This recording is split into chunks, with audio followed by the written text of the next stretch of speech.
ಪ್ರಧಾನಿ ನರೇಂದ್ರ ಮೋದಿಯವರ ನೇತೃತ್ವದಲ್ಲಿ ಕಳೆದ 11 ವರ್ಷಗಳಲ್ಲಿ ಭಾರತವು ಅನೇಕ ಯಶಸ್ವಿ ಪರಿಹಾರ ಮತ್ತು ರಕ್ಷಣಾ ಕಾರ್ಯಾಚರಣೆಗಳನ್ನು ನಡೆಸಿದೆ. ಇದು ಜಾಗತಿಕ ಮಟ್ಟದಲ್ಲಿ ಮಾನವೀಯ ಮೌಲ್ಯಗಳಿಗೆ ಭಾರತದ ಬದ್ಧತೆಯನ್ನು ಪ್ರತಿಬಿಂಬಿಸುತ್ತೆ. ಇನ್ನು ಯುದ್ಧ ಪೀಡಿತ ಪ್ರದೇಶಗಳಿಂದ ಸಂಕಷ್ಟದಲ್ಲಿದ್ದಂಥ ಭಾರತೀಯರ ರಕ್ಷಣೆಗೆ ಮೋದಿ ಸರ್ಕಾರ ಮಾಡಿದಂಥ ಕಾರ್ಯಾಚರಣೆ ಒಂದಕ್ಕೊಂದು ರಣರೋಚಕವಾಗಿದೆ. ಸಂಕಷ್ಟದ ವೇಳೆಯೂ ಮೋದಿ ಸರ್ಕಾರ ಕೈಗೊಂಡಂತ ದಿಟ್ಟ ನಿರ್ಧಾರಗಳೇನು? ಬನ್ನಿ, ಈ ಬಗ್ಗೆ ಒಂದು ರಿಪೋರ್ಟ್ ಇದೆ, ನೋಡೋಣ.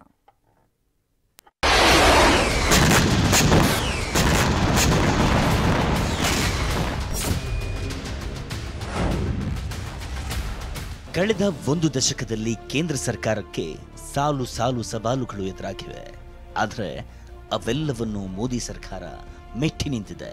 ಮೋದಿ ಸರ್ಕಾರವು ತನ್ನ ಕಾರ್ಯಗಳಿಂದ ಜನರ ಹೃದಯದಲ್ಲಿ ಸ್ಥಾನ ಪಡೆದಿದೆ. ಪ್ರಧಾನಿ ಮೋದಿ ನೇತೃತ್ವದಲ್ಲಿ ಸರ್ಕಾರವು ತನ್ನ ಜನರ ಸುರಕ್ಷತೆಗೆ ಯಾವಾಗಲೂ ಬದ್ಧವಾಗಿದೆ ಅಂತ ಸಾರಿ ಸಾರಿ ಹೇಳಿದೆ. ಮೋದಿ ಸರ್ಕಾರ ನಡೆಸಿದ ರಕ್ಷಣಾ ಕಾರ್ಯಾಚರಣೆಗಳು ಯುದ್ಧವಾಗಲಿ, ನೈಸರ್ಗಿಕ ವಿಕೋಪವಾಗಲಿ ಅಥವಾ ಸಾಂಕ್ರಾಮಿಕ ರೋಗವಾಗಲಿ, ಭಾರತವು ಎಲ್ಲ ಸಂದರ್ಭಗಳಲ್ಲಿಯೂ ತನ್ನ ನಾಗರಿಕರನ್ನ ಸುರಕ್ಷಿತವಾಗಿ ಮನೆಗೆ ಕರೆತರಲು ಬದ್ಧವಾಗಿದೆ ಎಂಬುದನ್ನು ಸಾಬೀತುಪಡಿಸಿದೆ.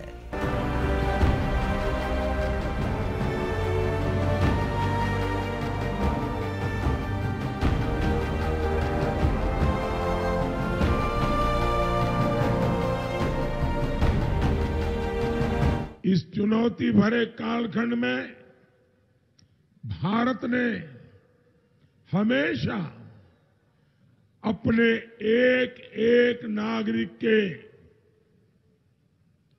जीवन की सुरक्षा को सर्वोच्च प्राथमिकता दी है. ಯುದ್ಧದ ಸಮಯದಲ್ಲಿ ಮೋದಿ ಸರ್ಕಾರ ಭಾರತೀಯರ ಯಶಸ್ವಿ ರಕ್ಷಣಾ ಕಾರ್ಯಾಚರಣೆ ನಡೆಸಿದ್ದು ಆಪರೇಷನ್ ಸಿಂಧೂರ್ ಮೊದಲ ಬಾರಿಯಲ್ಲ. ಇದಕ್ಕೂ ಮುಂಚೆಯೂ ಪ್ರಧಾನಿ ಮೋದಿ ನೇತೃತ್ವದ ಸರ್ಕಾರ ಇಂತಹ ಅನೇಕ ಕಾರ್ಯಾಚರಣೆಗಳನ್ನು ನಡೆಸಿದೆ. ಇದರಲ್ಲಿ ನಮ್ಮ ಜನರನ್ನ ಮಾತ್ರವಲ್ಲದೆ ಶತ್ರು ರಾಷ್ಟ್ರಗಳ ಜನರನ್ನೂ ಸಹ ಯುದ್ಧದ ಮಧ್ಯದಿಂದ ಸುರಕ್ಷಿತವಾಗಿ ಹೊರತರಲಾಯಿತು. ಪ್ರಧಾನಿ ನರೇಂದ್ರ ಮೋದಿಯವರ ನೇತೃತ್ವದಲ್ಲಿ ಕಳೆದ 11 ವರ್ಷಗಳಲ್ಲಿ ಭಾರತವು ಅನೇಕ ಯಶಸ್ವಿ ಪರಿಹಾರ ಮತ್ತು ರಕ್ಷಣಾ ಕಾರ್ಯಾಚರಣೆಗಳನ್ನು ನಡೆಸಿದೆ. ಇದು ಜಾಗತಿಕ ಮಟ್ಟದಲ್ಲಿ ಮಾನವೀಯ ಮೌಲ್ಯಗಳಿಗೆ ಭಾರತದ ಬದ್ಧತೆಯನ್ನು ಪ್ರತಿಬಿಂಬಿಸುತ್ತದೆ. ವರ್ಷ 2022, ರಷ್ಯಾ ಉಕ್ರೇನ್ ಯುದ್ಧ, ಭಾರತದ ಆಪರೇಷನ್ ಗಂಗಾ.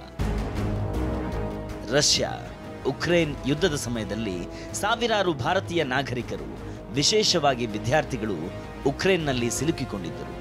ಪರಿಸ್ಥಿತಿ ಭೀಕರವಾಗಿತ್ತು ಮತ್ತು ಭಾರತೀಯರನ್ನ ಸುರಕ್ಷಿತವಾಗಿ ವಿಮಾನದ ಮೂಲಕ ಸಾಗಿಸಲು ಮೊದಲು ಕಷ್ಟಸಾಧ್ಯವಾಗಿತ್ತು.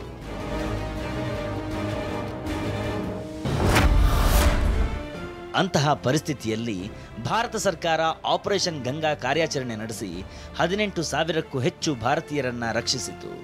ಅವರನ್ನ ಪೋಲೆಂಡ್, ರೊಮೇನಿಯಾ, ಹಂಗೇರಿಯಂತಹ ನೆರೆಯ ದೇಶಗಳ ಮೂಲಕ ಸುರಕ್ಷಿತವಾಗಿ ಸ್ಥಳಾಂತರಿಸಲಾಯಿತು.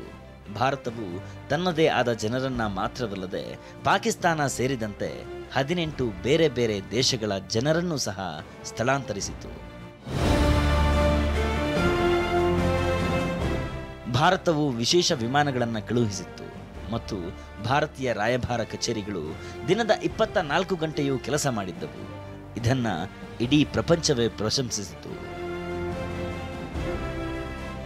हमारे करीब 20,000 बेटे बेटियां जो पढ़ाई के लिए यूक्रेन में थे, तब हमारे सामने सबसे प्राथमिक काम ये था कि इन बच्चों को सुरक्षित वापस लाना है.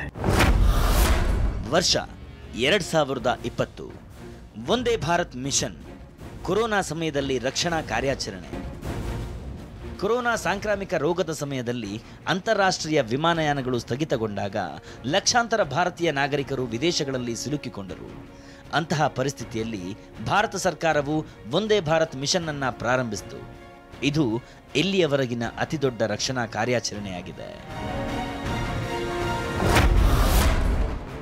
ಈ ಕಾರ್ಯಾಚರಣೆಯನ್ನ 100ಕ್ಕೂ ಹೆಚ್ಚು ದೇಶಗಳಲ್ಲಿ ನಡೆಸಲಾಯಿತು. ಇದರಲ್ಲಿ 60 ಲಕ್ಷಕ್ಕೂ ಹೆಚ್ಚು ಭಾರತೀಯರನ್ನ ಭಾರತಕ್ಕೆ ವಾಪಸ್ ಕರೆತರಲಾಯಿತು. ಈ ಮಿಷನ್ ನಾಗರಿಕರಿಗೆ ಪರಿಹಾರವನ್ನ ನೀಡಿದ್ದು ಮಾತ್ರವಲ್ಲದೆ ಜಾಗತಿಕವಾಗಿ ಭಾರತದ ನಿರ್ವಹಣಾ ಸಾಮರ್ಥ್ಯಗಳನ್ನು ಪ್ರದರ್ಶಿಸಿತು. ऑपरेशन गंगा सफल होने में रत्ती भर भी सवालिया निशान नहीं था। वो सफल होगा, एक एक बच्चा लौट के आएगा, उनके माँ बाप के जो सपने हैं उन सपनों को मैं चूर चूर नहीं होने दूंगा, और वो हो सका। ವರ್ಷ 2023 ಆಪರೇಷನ್ ಕಾವೇರಿ, ಸ್ಥಳ ಸುಡಾನ್. ಆಫ್ರಿಕಾದ ದೇಶ ಸುಡಾನ್ನಲ್ಲಿ ಅಂತರ್ಯುದ್ಧ ಭುಗಿಲೆದ್ದಾಗ ಭಾರತವು ಆಪರೇಷನ್ ಕಾವೇರಿ ಅಡಿಯಲ್ಲಿ 3,000ಕ್ಕೂ ಹೆಚ್ಚು ಭಾರತೀಯರನ್ನ ಸ್ಥಳಾಂತರಿಸಿತ್ತು. ಭಾರತವು ಸೌದಿ ಅರೇಬಿಯಾದ ಸಹಯೋಗದೊಂದಿಗೆ ಪೋರ್ಟ್ ಸುಡಾನ್ ಮತ್ತು ಜೆಡ್ಡಾ ಮೂಲಕ ನಾಗರಿಕರನ್ನ ಸುರಕ್ಷಿತವಾಗಿ ವಿಮಾನದಲ್ಲಿ ಸಾಗಿಸಿತು. ರಕ್ಷಣಾ ಸಚಿವಾಲಯ, ವಿದೇಶಾಂಗ ಸಚಿವಾಲಯ ಮತ್ತು ವಾಯುಪಡೆ ಒಟ್ಟಾಗಿ ಈ ಕಾರ್ಯಾಚರಣೆಯನ್ನ ಯಶಸ್ವಿಗೊಳಿಸಿದವು. ವರ್ಷ 2015 ಆಪರೇಷನ್ ರಾಹತ್, ಸ್ಥಳ ಯಮನ್. ಸೌದಿ ಅರೇಬಿಯಾ ಯಮನ್ನಲ್ಲಿ ಮಿಲಿಟರಿ ಕಾರ್ಯಾಚರಣೆಯನ್ನ ಪ್ರಾರಂಭಿಸಿದ ನಂತರ ಸಾವಿರಾರು ಭಾರತೀಯ ನಾಗರಿಕರ ಜೀವಗಳು ಅಪಾಯದಲ್ಲಿ ಸಿಲುಕಿದ್ದವು. ಭಾರತವು ನೌಕಾಪಡೆ ಮತ್ತು ವಾಯುಪಡೆಯ ಸಹಾಯದಿಂದ 5,600ಕ್ಕೂ ಹೆಚ್ಚು ಭಾರತೀಯರನ್ನ ಸ್ಥಳಾಂತರಿಸಿತ್ತು. ಈ ಕಾರ್ಯಾಚರಣೆಯನ್ನ ವಿಶ್ವಸಂಸ್ಥೆ ಸೇರಿದಂತೆ ಹಲವು ದೇಶಗಳು ಶ್ಲಾಘಿಸಿದ್ದವು. ಆ ಸಮಯದಲ್ಲಿ ಭಾರತವು 40ಕ್ಕೂ ಹೆಚ್ಚು ಬೇರೆ ಬೇರೆ ದೇಶಗಳ ನಾಗರಿಕರಿಗೆ ಸಹಾಯ ಹಸ್ತ ಚಾಚಿತ್ತು. गवर्नमेंट ऑफ इंडिया का तो हम थैंक यू करेंगे बिकॉज उन लोगों ने हमारे को जो है दे हेल्प्ड अस इन इवैक्यूएटिंग. अपने इंडिया के प्राइम मिनिस्टर नरेंद्र मोदी जी और विदेश मंत्री सुषमा स्वराज जी का बहुत बहुत तहे दिल से शुक्रिया अदा करना चाहता हूँ. ವರ್ಷ 2021 ಆಪರೇಷನ್ ದೇವಿ ಶಕ್ತಿ, ಸ್ಥಳ ಅಫ್ಘಾನಿಸ್ತಾನ. 2021ರಲ್ಲಿ ಅಫ್ಘಾನಿಸ್ತಾನದಲ್ಲಿ ಪರಿಸ್ಥಿತಿ ಹದಗೆಟ್ಟ ನಂತರ ಭಾರತವು 669 ಜನರನ್ನ ಸ್ಥಳಾಂತರಿಸಲು ಮಾನವೀಯ ಕಾರ್ಯಾಚರಣೆಯನ್ನ ನಡೆಸಿತು. ಇವರಲ್ಲಿ 448 ಭಾರತೀಯರು ಮತ್ತು 206 ಅಫ್ಘಾನ್ ಪ್ರಜೆಗಳು ಸೇರಿದ್ದಾರೆ. ಅಫ್ಘಾನ್ ಹಿಂದೂ, ಸಿಖ್ ಸಮುದಾಯಗಳ ಜನರನ್ನ ರಕ್ಷಿಸಲಾಯಿತು. ಭಾರತೀಯ ವಾಯುಪಡೆ ಮತ್ತು ಏರ್ ಇಂಡಿಯಾದ 6 ವಿಮಾನಗಳನ್ನು ಬಳಸಿಕೊಂಡು 15 ವಿದೇಶಿ ಪ್ರಜೆಗಳನ್ನು ಸಹ ರಕ್ಷಿಸಲಾಗಿದೆ. ಹೆಚ್ಚುವರಿಯಾಗಿ ಸರ್ಕಾರವು ಶ್ರೀ ಗುರು ಗ್ರಂಥ ಸಾಹಿಬರ 5 ಪವಿತ್ರ ಪ್ರತಿಗಳನ್ನು ವಾಪಸ್ ತಂದಿತ್ತು. ಅವುಗಳನ್ನು ಪ್ರತ್ಯೇಕ ವಿಮಾನದಲ್ಲಿ ಬಹಳ ಗೌರವದಿಂದ ತರಲಾಯಿತು.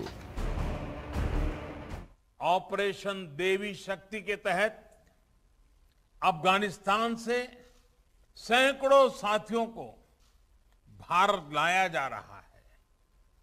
चुनौतियां बहुत हैं, हालात मुश्किल है, लेकिन गुरु कृपा भी हम पर बनी हुई है.